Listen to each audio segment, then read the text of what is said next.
नाज़रीन अस्सलाम वालेकुम। इनसाइड न्यूज़ के नए प्रोग्राम के साथ मैं हूं इब्राहिम राजा और इस वक्त मैं बेल्जियम में मौजूद हूं। बेल्जियम का ये जो शहर है जहां इस वक्त आप मुझे देख सकते हैं और मेरे बैकग्राउंड में आप देख सकते हैं कि बड़ी ज़बरदस्त किस्म की सीनरी है। ये ब्रसल्स जो बेल्जियम का कैपिटल है, यहाँ से तकरीबन 1 घंटे की ड्राइव पर है। इस शहर को फ्रेंच में और फ्लेमिश में डीनंट कहते हैं। इस वक्त मैं तकरीबन 300 मीटर की हाइट पर मौजूद हूँ और मेरे नीचे अगर आप देख सकें और हमारा कैमरा अगर आपको दिखा सके तो 300 मीटर नीचे एक पूरा शहर आबाद है। और कहा यह जाता है कि बेल्जियम का जो सबसे बड़ा चर्च है वो भी इसी शहर में वाक़ है। आज हम आपको 3 अहम ख़बरों की अंदरूनी कहानी बताएंगे। एक ख़बर तो चीफ़ जस्टिस और इमरान खान साहब के मुतल्लिक है। इसके अलावा एक ख़बर है कि army chief general Qamar Javed Bajwa ने इमरान खान साहब के मुतल्लिक और आप ये कह सकते हैं कि GHQ ने इमरान खान साहब के मुतल्लिक और अगले इलेक्शन के मुतल्लिक क्या फ़ैसला किया है और एक आला तरीन सतह के इजलास की अंदरूनी कहानी क्या है, वो कहानी भी आपके सामने रखेंगे। और इसके साथ साथ आपको ये भी बताएंगे कि अब अगले इलेक्शन के हवाले से क्या 3 ऑप्शन इमरान खान साहब के सामने रखे गए और इन 3 ऑप्शंस के जवाब में इमरान खान साहब की जानिब से क्या हिकमत अमली अपनाई गई है। सबसे पहले तो एक ज़रूरी वजाहत, आज मुझे अमेरिका से एक फ़ोन कॉल रिसीव हुई है। हमारे एक दोस्त हैं अमेरिका से, न्यूयॉर्क से, उन्होंने मुझे कॉल की और उनका ये ख्याल था कि शायद कोई ऐसी सिचुएशन बनी है कि जहां मुझे पाकिस्तान छोड़ना पड़ा है। इसी तरह सिडनी से हमारे एक दोस्त हैं चौधरी इस्लाम, उनकी भी अभी मुझे थोड़ी देर पहले कॉल रिसीव हुई और उन्होंने भी मुझसे पूछा। मैं 2 मरतबा पहले ये बात वाज़ेह कर चुका हूँ कि कोई ऐसी सिचुएशन नहीं थी कि जहाँ मुझे पाकिस्तान किसी दबाव की वजह से छोड़ना पड़ा हो। सहाफ़ियों पर दबाव आते रहते हैं। जो भी लोग अमली सहाफ़त करते हैं उन्हें पता है कि मुख्तलिफ़ क्वार्टर से, मुख्तलिफ़ हल्कों की जानिब से इस किस्म के दबाव आते रहते हैं। लेकिन मेरे 22 साल के करियर में कई मरतबा इस तरह के उतार चढ़ाव आए हैं, अभी भी बहुत से हल्कों की जानिब से और ख़ास तौर पर जो हुकूमती हल्के हैं उनकी जानिब से एक दबाव की सूरत हाल का तो सामना था। लेकिन मेरे लिए कोई ऐसी सिचुएशन नहीं थी कि जहाँ मुझे अपना मुल्क छोड़ना पड़े। मैंने सिर्फ ये आप ये कह लें कि कोई 4 वीक्स की वेकेशंस हैं मेरी अपनी फैमिली के साथ। तो मैं यूरोप के ट्रिप पे हूँ अपनी फैमिली के साथ और 30 सितंबर से दोबारा से मैं रेगुलर वीलॉग करूँगा और आप मेरे वीलॉग सुन सकेंगे।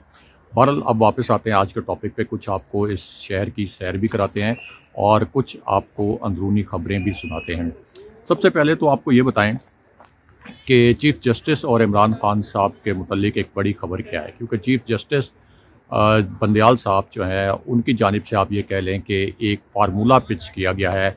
बहुत से लोग ये कह रहे हैं कि शायद इस फार्मूले के पीछे एक पूरा थाट प्रोसेस है और चीफ़ जस्टिस ने अगर ये बात कही है और ये फार्मूला अगर वो लेके आए हैं तो ये फार्मूला कोई रैंडम थाट नहीं थी, बल्कि इसके पीछे एक पूरा थाट प्रोसेस था और चीफ़ जस्टिस ने उसके बाद ही ये फार्मूला पेश किया। एक तो चीफ़ जस्टिस साहब ने ये कहा कि इमरान खान साहब को तहरीक इंसाफ को वापस आ जाना चाहिए पार्लियामेंट के अंदर और पार्लियामेंट में वापसी से ही जो तमाम सियासी मसाइल हैं वो हल होंगे, यानी अगले इलेक्शन के लिए भी राह हमवार हो सकती है। नंबर 1 ये जो चीफ़ जस्टिस साहब ने बात की, इसका अगर आप एक ज़मीनी हक़ाइक़ की रोशनी में जायज़ा लें तो ये बात कोई ज़्यादा लॉजिकल नहीं लगती। एक तो चीफ़ जस्टिस साहब को इदराक होगा कि जो सदारती रेफरेंस भेजा था इमरान खान साहब ने एन उस वक्त जब सिंध हाउस जो इस्लामाबाद का है वहाँ पर मंडी लगी हुई थी लोटों की और तहरीक इंसाफ के जो अरकान थे जब वो मुनहरिफ हो रहे थे और कैमरों के सामने आके इंटरव्यूज़ दे रहे थे, तो उस वक्त सदारती रेफरेंस इमरान खान साहब की हुकूमत ने सुप्रीम कोर्ट में भेजा। लेकिन सुप्रीम कोर्ट ने उस सदारती रेफरेंस का फ़ैसला इतना लेट सुनाया कि तहरीक अदम एतमाद कामयाब हो गई गैर कानूनी तरीके से, गैर आइनी तरीके से। और तहरीक अदम एतमाद की कामयाबी के बाद जब हुकूमत बदल गई और जब इस इम्पोर्टेड हुकूमत ने तबाही मचा दी, इकॉनमी को मुकम्मल तौर पर तबाह कर दिया, आवाम को कुचल कर रख दिया, उसके बाद सदारती रेफरेंस पर फैसला आया कि जो लोग अपनी पार्टी की पॉलिसी से इनराफ करेंगे, यानी जो अरकान कौमी असम्बली या अरकान सूबाई असम्बली, उनको डी-सीट किया जाएगा। लेकिन वो इतना लेट फैसला आया कि उसका जो नुकसान होना था वो पूरी कौम ने भुगता। तो सबसे पहले तो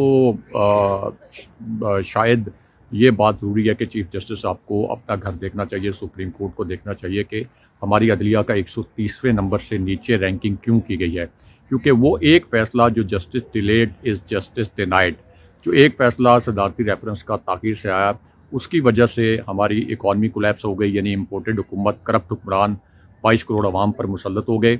उन्होंने 4 महीने में महंगाई का कहर भी नाजिल किया, और उसके बावजूद आप देख लें कि डॉलर का इस वक्त रेट क्या चल रहा है। हमारी स्टॉक मार्केट जो है मुकम्मल तौर पर क्रैश कर गई है। IMF के प्रोग्राम के बावजूद हमारी इकॉनमी जो है वो मुकम्मल तौर पर कोलैप्स हो रही है। दूसरा, जो कहा गया कि पार्लियामेंट में चले जाएं इमरान खान साहब वापस, तो पार्लियामेंट में इमरान खान साहब की तो पहले भी अक्सरियत थी। यानी 156 से ज़ायद नशस्तें इमरान खान साहब और तहरीक इंसाफ की थी कौमी असम्बली में, जबकि शहबाज शरीफ जिनकी कुल मिलाकर 85 नशस्तें थी, उनको ज़बरदस्ती मुल्क और कौम के ऊपर और 22 करोड़ लोगों पर मुसल्लत किया गया है। और अगर आप वफाक की भी बात करें तो इस्लामाबाद की तीनों नशस्तें भी तहरीक इंसाफ ने जीती हैं। इस्लामाबाद में कौमी असम्बली की तीनों नशस्तें जो है, 3 ही नशस्तें और तीनों नशस्तें जो है वो जीती हैं तहरीक इंसाफ ने। तो मुकम्मल तौर पर एक जाली हुकूमत को मुसल्लत किया गया 22 करोड़ आवाम पर। ये जो 26 किलोमीटर पर इनकी हुकूमत है, इस्लामाबाद के 26 किलोमीटर पर, ये भी एक जाली हुकूमत है। तो इस पूरी सिचुएशन में चीफ जस्टिस साहब की जानिब से ये सियासी मशवरा कि इमरान खान साहब को पार्लियामेंट में चले जाना चाहिए, ये मशवरा शायद कोई इतना साहिब मशवरा नहीं है, क्योंकि पार्लियामेंट में जाने से इमरान खान साहब अगले इलेक्शन के लिए कोई राह हमवार नहीं कर सकेंगे। आप अंदाज़ा कर लें कि पार्लियामेंट की बेतौकीरी का, कि राजा रियाज जिन्होंने अलल ऐलान कहा कि अगला इलेक्शन वो नून लीग के टिकट पर लड़ेंगे, उन्हें अपोजिशन लीडर बना दिया गया। नूर आलम खान जो मुनर्रिफ रुकन थे, उनको पब्लिक अकाउंट्स कमेटी का चेयरमैन बना दिया गया, जो कि सबसे बड़ा सिविल फोरम है एहतसाब का। इसका मतलब है कि पार्लियामेंट तो आपकी मुकम्मल तौर पर जाली है, तो पार्लियामेंट के ज़रिए तो कोई काम इस वक्त नहीं हो सकता। ये तमाम फार्मूले कुछ लोग कहते हैं कि इस वजह से पेश किए जा रहे हैं कि इमरान खान साहब की चूँकि पॉपुलैरिटी इस वक्त अरूज पर है, और इमरान खान साहब की पॉपुलैरिटी को आप ये कह लें कि एक उसके आगे बंद बांधने के लिए या इमरान खान साहब का टेम्पो तोड़ने के लिए उनकी जो तहरीक का है, इस किस्म के फार्मूले जो हैं वो आते रहते हैं। अब बात करते हैं कि GHQ के क्या अहम फैसले जो हैं वो सामने आए हैं इमरान खान साहब की सियासत के हवाले से और अगले इलेक्शन के हवाले से। तो इसमें एक बात तो बहुत अहम है कि बनी गाला में एक अहम पैगाम रसां जो है वो GHQ का, या आप कह लें कि ताकतवर हल्कों का पैगाम लेकर पहुंचा, और बहुत ही आप ये कह लें कि ये एक ऐसी शख्सियत हैं जो इससे पहले भी रावलपिंडी और इस्लामाबाद के दरमियान पैगाम रसानी करती रही हैं, और इनके मुतल्लिक समझा जाता है कि जो बहुत कॉम्प्लिकेटेड मामलात होते हैं, बहुत नाजुक मामलात होते हैं इस्टेब्लिशमेंट के दरमियान और इस्लामाबाद में के दरमियान, या किसी बड़ी सियासी जमात के दरमियान और इस्टेब्लिशमेंट के दरमियान, उस हवाले से ये हमेशा से इस किस्म की पैगाम रसानी करते रहे। लेकिन इस मरतबा जो पैगाम रसानी की गई है, ये कोई तहरीक इंसाफ की ख्वाहिश पर नहीं हुई, ये पैगाम रसानी हुई है इस्टेब्लिशमेंट की ख्वाहिश पर, क्योंकि इस्टेब्लिशमेंट को भी पता है कि जिस तरीके से तहरीक इंसाफ ने पंजाब में क्लीन स्वीप किया, इसके बावजूद कि तमाम रियासती इदारे इस इम्पोर्टेड हुकूमत के साथ खड़े थे, इलेक्शन कमीशन इम्पोर्टेड हुकूमत के साथ मिला हुआ था, और इसके साथ साथ पंजाब की जो जाली हुकूमत और वफाक की जो जाली हुकूमत थी उस वक्त,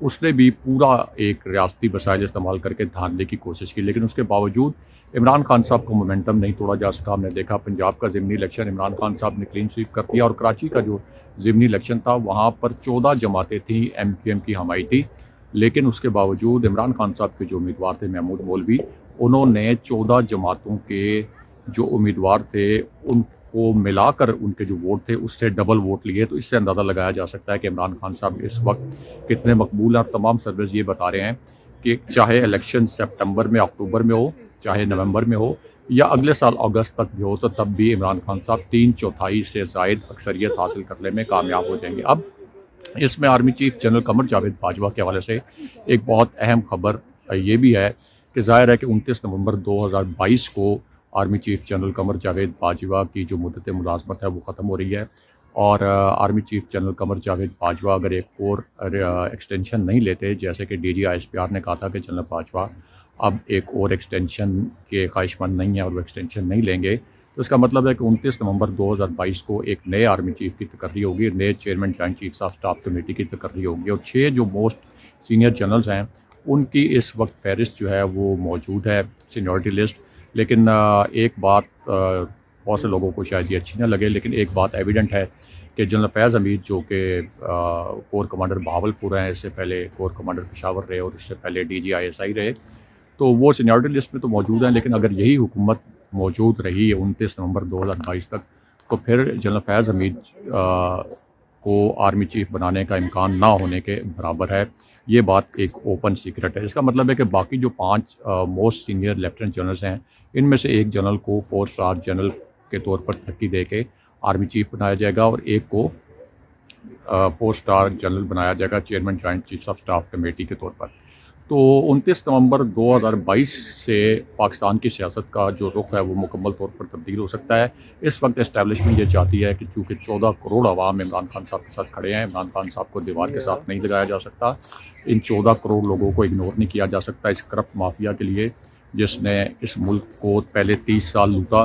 30 साल के दौरान इस मुल्क को 1 इंच आगे नहीं बढ़ने दिया और अब दोबारा से ये एक बैरूनी साजिश के नतीजे में, जिसमें कुछ अंदरूनी किरदार भी शामिल थे, उसके नतीजे में ये मुसल्लत हो गए हैं। तो इस्टेब्लिशमेंट के लिए भी एक चैलेंजिंग सिचुएशन इसलिए है कि एक तो ये तासुर पुख्ता है कि ये करप्ट हुक्मरान है। सेकेंडली 30 साल में ये 3 बारियां भी ले चुके हैं। और तीसरा, इस मरतबा आके इन्होंने रिकॉर्ड तोड़ महंगाई की है, जिसकी वजह से आवाम बहुत ज़्यादा ज़िच भी हैं। तो अब लोग सवालात जो हैं वो शहबाज शरीफ और इम्पोर्टेड हुकूमत से नहीं कर रहे, बल्कि सवालात कर रहे हैं हमारी इस्टेब्लिशमेंट से। DGI जो कि ट्विटर पर मौजूद हैं, जनरल बाबर इफ्तिखार, उनको टैग करके सवालात किए जाते हैं। तो ज़ाहिर है कि ये सिचुएशन किसी भी सूरत हमारी इस्टेब्लिशमेंट के लिए अच्छी नहीं है। किसी भी मुल्क में ये सिचुएशन नहीं होनी चाहिए जहाँ आवाम अपनी फ़ौज से इस किस्म के सवालात करें या अपने रियासती इदारों से इस किस्म के सवालात करें। तो ऐसा लगता है कि ये रियलाइजेशन जो है GHQ में मौजूद है और इसी वजह से अब इंटरवीन किया गया है, इमरान खान साहब को ऑन बोर्ड लिया गया है। और इमरान खान साहब की जानिब से भी हमें नज़र आ रहा है कि थोड़ी सी लचक भी दिखाई जा रही है खान साहब की जानिब से, यानी लचक उनके अपने जो उनका एक नैरेटिव है जो हक सच पर मबनी है उस पर नहीं, लेकिन ऑप्शंस के हवाले से। एक बात बहुत अहम यहाँ पर आपको ब्रेकिंग न्यूज़ दें, जो हमारी बनी गाला के ज़राए से बात हुई है कि इस वक्त एक टेक्नोक्रेट सेटअप की बहुत बात हो रही है कि शायद टेक्नोक्रेट सेटअप जो है उस पर इमरान खान साहब एग्री कर जाएंगे। लेकिन इमरान खान साहब को टेक्नोक्रेट सेटअप इस वक्त बिल्कुल भी सूट नहीं करता, क्योंकि खान साहब को पता है कि इलेक्शन अगर ये ज़्यादा डिले करने में कामयाब भी हो गए तो तब भी ये 3/4 अक्सरियत खान साहब को ही मिलेगी। तो टेक्नोक्रेट सेटअप आ गया तो हो सकता है वो 6 महीने, 9 महीने, 12 महीने या हो सकता है 2 साल तक वो टेक्नोक्रेट सेटअप ही चलता रहे। तो इस वजह से खान साहब की पूरी कोशिश ये होगी कि टेक्नोक्रेट सेटअप किसी सूरत ना आए। अलबत्ता PDM की ये कोशिश होगी कि 2-4 महीने के बाद अगर कोई टेक्नोक्रेट सेटअप आता है तो वो टेक्नोक्रेट सेटअप आए और फिर वो इलेक्शन अगले साल अगस्त में ना हो, बल्कि उससे आगे कहीं 3-4 महीने बाद, 6 महीने बाद आएँ, ताकि ये जो सारा गंद इन्होंने डाला है, जो महंगाई की है, जो इकॉनमी को तबाह किया है, इसका मलबा ये टेक्नोक्रेट सेटअप पर डालें और उसके बाद इलेक्शन में जाएँ। तो इमरान खान साहब इस सियासी चाल से भी आगाह हैं। इस वजह से इमरान खान साहब जो हैं वो टेक्नोक्रेट गवर्नमेंट की मुखालफत कर रहे हैं। हमारे जो ज़राया बनी गाला में उन्होंने कन्फर्म किया कि इमरान खान साहब के लिए टेक्नोक्रेट गवर्नमेंट का जो फार्मूला है ये किसी भी सूरत काबिल कबूल नहीं होगा। अगले प्रोग्राम तक के लिए खुदा।